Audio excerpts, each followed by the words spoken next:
AGT Live 24/7. তারপর বিশাল সাহেব সেগুলো দিল্লি ও নরেন্দ্র মোদী সরকার ফাইনালি ইয়াগুলো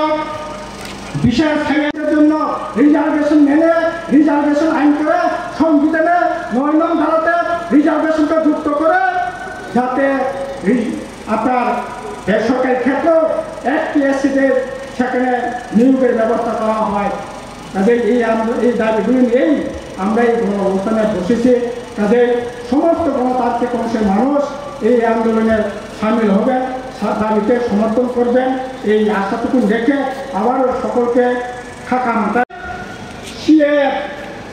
ত্রিপুরার জন্য বরফ নাইয়া, ভারতবর্ষ নিয়ে সংখ্যাগরিষ্ঠ বরফ নাইয়া, উত্তর পূর্বাঞ্চল বরফ নাইয়া, আপনি বাগান হাজার হাজার লক্ষ লক্ষ বরফ সিএএর বিরুদ্ধে আন্দোলন খেলাইকা এই আন্দোলন সিএটি করা জীবন খাপ এই আন্দোলন খেলা থাকতে ওই খবর 10 নম্বর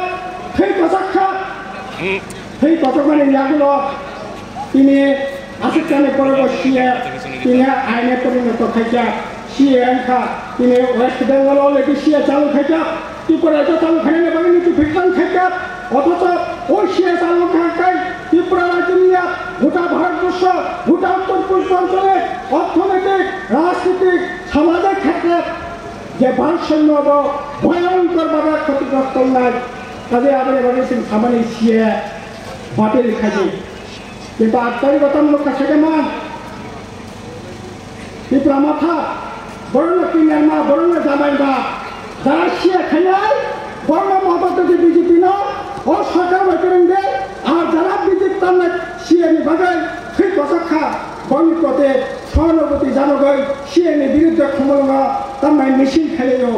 নির্লজ্জ লাচিয়া অবনী মানব নং যদি সিএনি বিরুদ্ধে আসে তাদেরকে দেখায় তাইলে পরে যারা সিএ খাই নাই বড় সরকার করেন নাই বর্ণনীয় মতো নাই তাদের কোনো মতে নিয়ে আপনি বাগাই সিএ বাতিল মা খেয়ে মা খাই নাই এই লড়াই চলে নাই যতক্ষণ পর্যন্ত বাতিল আসা পর্যন্ত ও লড়াই চলে নাই তার খুব আপনি লগে ফরেস্ট কনজারভেশন অ্যাক্ট